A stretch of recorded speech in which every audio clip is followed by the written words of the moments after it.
Sounds we've just been inside the church, and what a lovely church. Sadly, it's got a tea and coffee morning going on there today, so we can't really film in there today.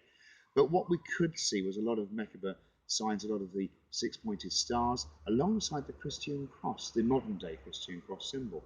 I was almost accosted by the most strangest woman in there. I'm sure she meant well, but I did find it a little bit perturbing, even perplexed, to see that she's part of the local history group and didn't know who Geoffery De Neville was. So I kindly pointed out that the board right behind her has an entry for him in 1219, which, oh yes, I think I remember something about that. So I found that a little bit disconcerting, really. But what we're talking about with the church is it's a lovely church. It's got lots of history there. There's Templar connections. We've got the Maltese cross inside. We've got all the references to various other things. We've got inside the church. We certainly had the two swords representing the Neville family. I was almost taken back by her and actually quite offended, because the Neville surname was actually created here in LACEBY, and yet the village are totally, from what it seems, is totally, absolutely oblivious to it, even though it's on their board right behind them, which I just found a little bit disconcerting, really. We know that back to 1219 we had Geoffery De Neville here, very much so. We know that in 1240 we had Lord Robert De Neville. Now that's even more interesting, because this is where we get the change over the lines of the names, because we have Geoffery De Neville, who happens to be then the father of Isabel De Neville.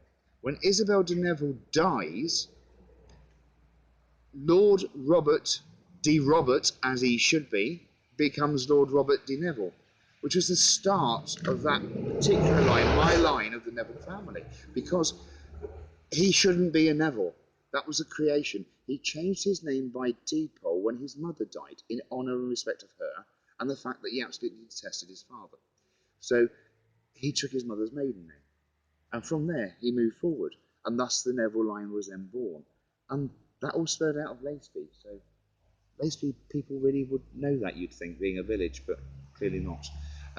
In the village itself, I think it's probably just a sign of the times with the modern day world that people are so insular and so far into themselves that they don't really take any appreciation of the environment around them and the history and the reason why they're there in the first place. The graveyard itself is a bit derelict, as we can see, and it's all been cleaned down with grass, and they put what is left of the tombstones there. But let's bear in mind, this building goes back to the 1200s, 1100s even. On this site, on this particular site where I'm standing now, it was a Neolithic remembrance areas. I call remembrance because it just reminds me of that pond that someone's beautifully put in that you've already filmed Remembrance Day. But this is a Neolithic site. It is one of the most important sites when we take it back to the Neolithic period, and yet somehow in time humanity has scorned it. Somehow in time humanity has abandoned it, really, and turned it into something else, with some little remnants around that no one really cares to know about.